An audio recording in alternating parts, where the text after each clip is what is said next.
Hi, I'm Brian. Hi, I'm Merisa. And this is Human Coupling, the show about what it means to be human and being a couple.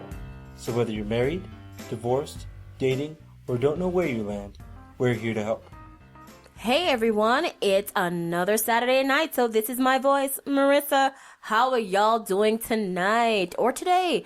Oh my goodness, I don't know what time you're listening to this. That's kind of funny, huh, Brian? Yeah, it is. Okay, so this week's episode, the couple will be discussing get over it, what not to say when your loved one is asking you for some help. Yep, it's a tough thing to hear when, all you really want is help from somebody and they say, get over it, it's not a big deal. Well, it's a big deal to you or you wouldn't be asking for help now, would you? Of course you're asking for help. That's why you proposed that question. So here is a little mention of what we're talking about because, it can be quite confusing when someone's trying to, relay a topic to you and you're like, well, what the hell do they mean by get over it? I mean, when she comes home and she's talking about her job and that chick at work who's getting on her nerve and trying to take her down. And you're like, well, come on, girl, now it's not that serious. You should stop it. Get over that crap. It's no big deal, right? I think it's a guy thing. Mm-hmm. Because we don't understand the whole need for women to destroy each other. We really don't. Okay. We do that. I'm not going to admit that we're trying to destroy each other, but I'm going to admit that, yes, we do get a little antsy around others, and we do take things a little too seriously sometimes, don't you think? You think? Of course we take things too seriously. It happens. Miscommunication, right?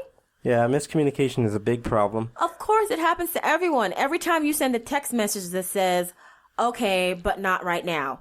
You don't know how I'm coming off when I said okay, but not right now. You're reading that. So if you're in a bad mood, you can read it in a bad mood. Or if I'm in a great mood and I wrote okay, but not right now, you're not going to know that. It's a text message, right? That's the danger of texting and writing everything down all the time. I know, because you cannot read. Miscommunication. You can't read syntax in a text. No syntax in a text. Isn't that stupid? How could it? It really is when you think about it. That's just stupid. Okay. Anyway. Yeah, exactly. Come on. The topic now is getting over it. Now, when I'm reaching out to you for help, although sometimes I will admit that I don't do it well, I am not good at the feelings category. No, she's certainly not, folks. I am not the feelings guru that I should be, right? No, although you'd think that it would be my job to be that, but it's actually hers. Exactly. It's his job. He took it. He's keeping it. I don't know. Whatever, you're keeping it. I don't want it. Yeah, she'll just be like, "Oh, I don't care. Whatever. Get over it." Exactly. She's notorious for saying that, but the truth is, she'll say "get over it," but she's doing it way more than I ever would be. Of course, because you hold on to things like a beautiful, beautiful bag. You hold on tight. You're clutching. You're gripping. And I think some people hold on to things way more than others. Of course they do. So the whole American way of get over it, or what is the one thing that we heard that one gentleman say to his son in a parking lot that time? Cowboy up, son. Oh, yes. The little kid was just walking, and it was a hot, stank day in Denver, as usual, because it got real hot this summer. And the poor kid's like, Daddy, I'm tired. I don't want to walk anymore. And he just looked at him and was like, come on, kid. You're going to have to cowboy up. I'm like, wow, okay. You're not allowed to show weakness or anything. That's so sad. That's so sad because, when I reach out to you for my emotional help as my significant other, partner, whatever you want to call it, that's what you're there for. You took that job when you said, we're going to be together and share our lives together. You promised to be my emotional support girdle. Be my girdle. Yes, you're my emotional support girdle. I'm going to call it that because that's the truth. I want you to be strong, supportive, and I want you to make me feel good about myself and look good at the same time. So do your damn job. Yeah, but I mean, that door swings both ways, to be honest, yes, ladies of course. and gentlemen. Yes, of course. But I know that in this situation of a relationship that we have going on around her, you're the one that has to be the support girdle. Ha-ha. You have to do it for me, too. You just suck at it. Whatever. I didn't say that I was good at it. I just said that, I'm going to try my best. And, hey, sometimes I'm going to get a C. Sometimes I'm going to get a B. But most of the times I'm going to get a D minus. So, whatever. It's very true, folks. Hey, at least I'm willing to admit that. You're always supposed to be willing to admit to your faults. Nothing wrong with that. No, there's nothing wrong with it. No. The problem is when you hear the term, get over it. It's really like saying "fuck you," and people don't like to hear that. Well, yeah, it's They just like really don't. It's so dismissive. I think that's what it is. It sounds dismissive. It does. It's dismissive of somebody's feelings. Yeah. Well, I don't want to say that people do it on purpose though. They're not doing it on purpose, right? Most of the times you're not really doing it on purpose. No. It's just, isn't it just a natural reaction then? Like It can be a natural reaction, but I think especially when you're first starting a relationship, a lot of people will say that because they don't know what to say. They don't know how to react. Well, yeah. They don't know how to deal with the different things that are going on. Sometimes, someone proposes a hard, gosh darn question, like, well, I don't know what to say, so I'm just going to just say whatever pops into my head and just maybe she'll go away. No? We're all guilty of snapping. Yeah, we all snap once in a while, like a ginger snap and all that good stuff, but it's human nature. It is. So it wouldn't be an episode of Human Coupling if we don't talk about how to not do that, would it be, Merisa? Okay, so first, let's talk about being open to the discussion. This is how you should first start. Number 1, always be open to the discussion that is being proposed to you. Don't try to close yourself off. Embrace the fact that you're about to have this damn conversation and you know you don't want to have it, right? How do you really feel, darling? I don't care. They're about to pull you into a realm that you don't want to be in, and you're just like, I can't get out of this. Okay, so take a deep breath, open up your mind, and get ready to have a long one. Okay? Yeah, it happens. It happens more than you think. Get ready to have a long sit-down conversation, and you're just like, how do I get out of here? But no. Retrain your mind to go, okay, I want to be supportive. So reframe your mind, right? Does that sound like totally therapeutic? Sure. You'd reframe your thinking. Okay, I'm sorry. sorry. The way that you're looking at stuff. I am not the one who is the, social worker, so I don't know how to put this in the correct terminology. And folks, I am doing my best, and I hope I am relaying this information good, Well, this isn't really a clinical thing. This is more of a human thing. Okay. This is a human thing. Yes, because this is human coupling, not animal husbandry, because as we always say, we know nothing about animals. Husbandry. Yeah, no, that's we know a nothing stupid about joke. that. I know. All right, that's a stupid joke. Let's stop. All right, come on, behave. Okay. Let's go back. So when you think about somebody just being dismissive, even if you don't use the terms "get over it," if you walk out of the room and you just say, "Oh shit, not this again," it's going to rear its ugly head in another way. Of course. Because relationships are not like movies where it's done and everything is wrapped up well. It's not like a sitcom that's done in 25, 30 minutes. Things come around and around and around again.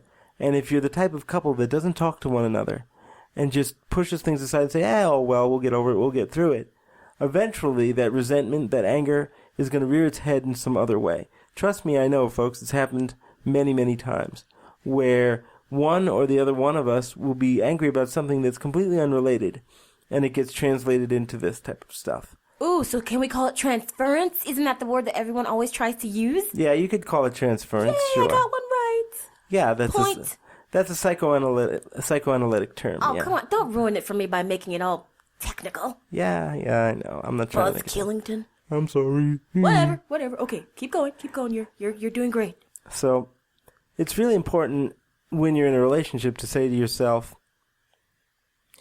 do I want to just dismiss this and take the anger that I have toward Bob at the office that I want to kick in the ass and put it on to my partner and not really talk about what it is that's bothering me, the fact that this guy is the son of some bigwig and so I've got to just sit there and take it?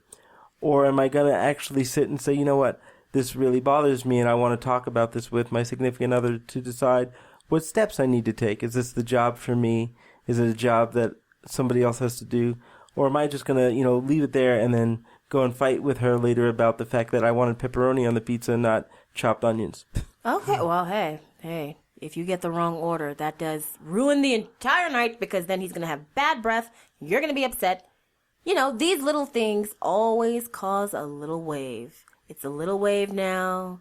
It's another little wave later. And then there's a big giant tsunami coming at your ass at the end and you can't get out of the way, right? Yeah. Yeah, it happens to us all. What are we supposed to do about it? How do we face this type of issue in the relationship with, I don't know, perseverance, strength, loving, and tolerance? Because I don't know. Sometimes I don't want to talk, and sometimes the person just keeps coming at you. But I want to talk about this, and I want to talk, but I want to talk about it. I don't want to talk right now. Leave me alone. I mean, we need to understand this. The truth is, the other people around might say, the hell with you, I don't give a damn if you don't want to talk. And that's not necessarily in a romantic relationship. This can be in a friendship. You see this in friendships all the time. Of course. In co-worker relationships. Yeah, because those are your cohorts for 8 hours a day. Imagine that. Think about that. 5 days a week, usually, for 8 hours a day, usually, you are with a group of people. They're not your family. They're not technically your friends. They are just your coworkers. But because you're with them so gosh darn much every week, they have to become your family. You have to make them your family. And it's so weird because they become this pseudo creature that you have to deal with on a regular basis. Yeah, but then, okay, how do you keep proper boundaries with these people is what I want to know. Well, boundaries are always tough. In my line of work, boundaries is what it's all about. Because you're learning people's private and personal information, and it's like they do get to a point where they feel like they can say any and everything to you. And how do you just, hey, this is the line, please don't cross it. Well, honestly, the way to do it effectively, and it's not just a therapeutic technique, but it's something that people in the mental health field practice probably more than most, is you make your boundaries and you're very clear about them. So if somebody asks you a thing, say, I don't know, I live in a building and it's really hard for me to take out my dogs, to take them out and have a place to walk them. Do you have dogs? Do you have a big yard? You could say, well, there are lots of different places you can take out a dog. So you can answer the question without actually answering the question. Okay, but you know that makes people mad, right? Like when No. And this happens all the time. There's those lazy days where you both are just spent from the entire day and what you've done.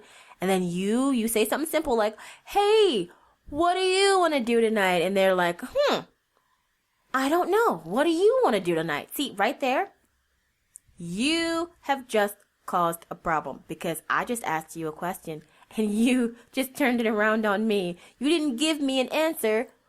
You moved it along by moving it back to the place that it came from. It all depends on what's being asked. If there's certain, when you're a professional, right? When somebody starts asking you questions about your personal life, there's a list that you keep in your head, and you say to yourself, there are things that I'm willing to share about myself, which is called self-disclosure.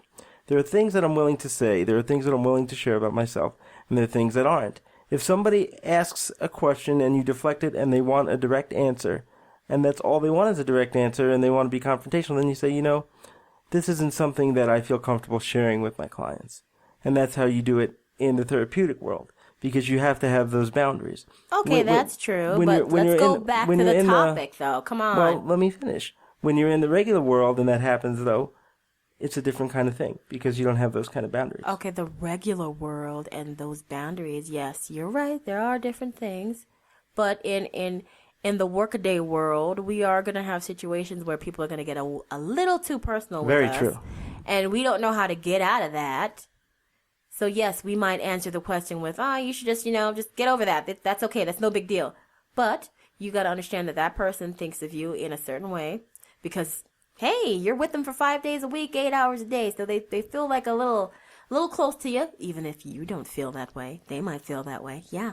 So when they're opening up emotionally to you and they're asking you a question and you dismiss that question, it's really hard on them. And I really wish people do take more account of people's feelings when they come to you with something, because this is them opening up and trying their best to say, okay, I trust this person and I do want to talk to them about this situation right now, and let's see what they'll say. So this is a test. Sometimes it is a damn test when they come to you with something, right? Oh, yeah, it's definitely a test. Oh, yeah, they're testing you. Come on. When your significant other comes to you or when your coworker comes to you and says, oh, I'm having a problem with X, Y, or Z, and you're like, get over it. And they're like, ah, crap, this person isn't who I need.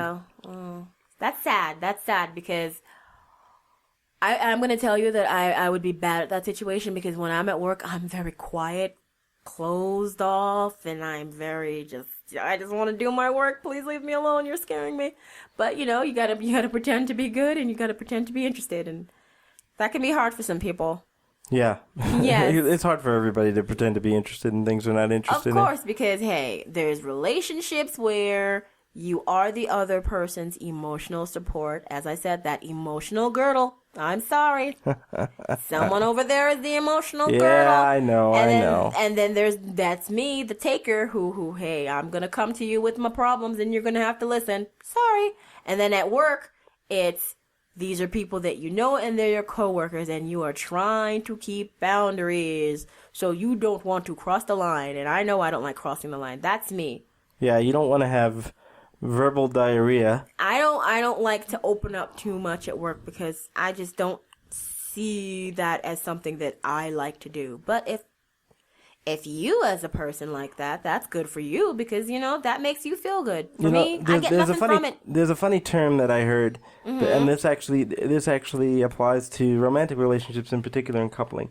When people finally say, "Just get over it," it's called emotional puking. So people, I know it's kind of gross, but people just, your husband, your wife, your significant other just comes in and says, you know what, blah, blah, blah, blah, blah, blah, blah, blah, and then just goes on for 20 minutes, and you're like, shit. Oh, okay. So enough already. Are you describing that joke that they always make about when you come home and it's been a long day and the other person is at home all day with the kids and all day doing whatever, and then you come in and you just want to sit down quietly, and then they just start with the yakking, and you're like, yeah, I've been with these kids all day, and I've been doing this, and I've been doing that. You don't even have your shoes off yet, and they're like, take this kid, do this, and like, okay, so shut up already. That's what you're describing. Yeah, okay. Emotional puking, just. Bleh. Oh wow, that's pretty messed up. But hey, when else are you supposed to talk to the person? Because hello, they're finally home and you've been holding this in all day and you're trying to be respectful and not call them, right? So when they get home, hey, he's home. Let me tell him what happened. So it's really hard at that point after you've been in meeting after meeting after meeting all day and after you've been yelled at by the boss and berated by your supervisor and having to make, whatever quota you have to make to come home and have your significant other say, blah, blah, blah, blah, blah, blah. You're just at the point where, you know what? I can't take another person dumping on me. So I know. Get over it. You're that's your reaction. I can't take this. I need a beer. I need to sit down and watch something. I need to have a burger. I need to have french fries, whatever it is. But get over it because I ain't dealing with your shit too. Okay, so that right there is the example of what not to say and how not to act when someone is just wanting your help. Or even, sometimes they just want you to sit there and listen. And I know you don't want to listen because you are tired. Yeah. You are tired and you're like, I don't want you to talk to me right now. But they're like, well, sorry, buddy. So I don't know how to even react or respond. So number one, be open. Don't just say piss off. Just be open to it, number one. Or if you say piss off, you better apologize right away. Don't say piss off. How about just don't say piss off, right? Yeah. Be open to the discussion. Don't be dismissive. Let's start with those two things. And hopefully that'll carry you through this entire situation, right? Right. So you can get through it in a positive way. And for the other person that feels the need to just unburden themselves, be mindful of the fact that your significant other has been going through crap today too. Of course. And has had to deal with stuff too. So if you need to tell them things, even though you want to do things, you have to pick your time. Like for me, at least I try. I can't say that I'm always good at this. Mm-hmm. But I try to think if there's some news that I got during the day that's not eminently important, but still not the best, I'll pick my time when to say it. And sometimes I say it at the wrong time. And other times I say, well, if I wait 2 days to tell this to her, is that going to make our weekend better? Hell yes, it is. I'm going to do that. Okay, well, see, that right there, that's another one. You have to realize that When I want to say something, I want it to get out right now. I'm not thinking about how someone else is feeling. When I want to say something and it's burning, it's in you. Yeah, it's like a hot lava. It's burning and you're like, I have to say this right now. And you're just trying to get it out. And yes, you do pick the wrong time sometimes, yes. But there's never really a good time to do stuff like that. But that's what I'm saying. So how are you supposed to internally go, okay, I know this is just burning a hole in my gut and I want to say it, but I'm going to wait until it's the perfect time when we're laying in bed and everyone's calm. No, forget that. I want to talk right now. Well, first of all, there's no perfect time to do anything. No, there's not. So yes. But there are better times than others. Like if when the person just comes in the car and you're driving home from work and you're stuck in traffic, you don't want to drop a bombshell right then and there. Of course, but I just want it to go now. I want to say it now. How am I supposed to think about this as, okay, I should understand, but then he should understand too. So how do you even get to that point where you know that two people have to understand that this person has this feeling and that person has that feeling? This is how we all get in trouble. Remember that. Well, it's been 13 years and we haven't figured it out yet. Well, yeah, but this is how we all get in trouble. And you know what? If you're listening to this right now, I hope this is helping you get some understanding of some situation that happened in your life recently. And you're like, so that's what happened. But yeah, that is what happened. Yeah, there's really no answer for this, folks. No, there is no answer for this. But you know what? We have to realize that we should be open to the discussion. Yes. And we should not be dismissive. And number one thing that we should remember, words have a long-lasting effect. No matter what you say, if someone takes it the wrong way, it'll hurt their feelings for a very long time. Yeah. That's why I never really agreed with that whole old saying, sticks and stones may break my bones, but names will never hurt me. Of course. Because words actually do hurt. Words will last much longer than the bruises and the bumps and the cuts. Of course. If you get... That's what's so funny. When guys argue, when guys fight, you'll see them beat the shit out of each other and then 20 minutes later go and have a beer in the bar and watch the game and be best friends. When women fight, it goes on forever and it stings and it burns and they just rip people apart because those emotional fights are much, much harsher. So when you think of it in that terms, it's like, get over it. That's a big blow. So, in the last few minutes of our show here, folks, not to get all somber, I'm just saying you got to think before you speak. Of course. That's great advice. Think before you speak. Try to think before you speak. I know you just want to say it, and I know you want to cut that knife as deep as possible, but that right there is one of those long-lasting effects. I know everyone in this podcast listening area can think of a time when someone said something to them a long time ago that still to this day, when they replay that, it hurts the crap out of them. Oh, so remember how you feel when you feel that feeling, when you think about, oh, he said that horrible thing to me, and to this day I can't even smile because he said, oh, when you smile you look stupid. No matter how it sounds right now, it may be silly. Later, when you replay it, it hurts you, and it does affect you in the long run. It does. So I'll say, before you say get over it, think about what the long-lasting effects might be on someone. Think about how they're feeling or could be feeling, because you may not even know what's causing them to do what they're doing. So I want to take a minute and say thank you to everybody who's been listening to our show and who's been communicating with us. We love hearing from you. We love having you as part of our show. And that's really all I have to say on the topic. Okay, so bye-bye now. Hey out there in podcast land, it's Brian from The Couple. Do you want more of the laughter, love, and hijinks that is the Human Coupling Podcast? If so, like us on Facebook, friend us on Facebook, subscribe to our YouTube channel, follow us on Twitter, follow us on SoundCloud, follow us on Google+.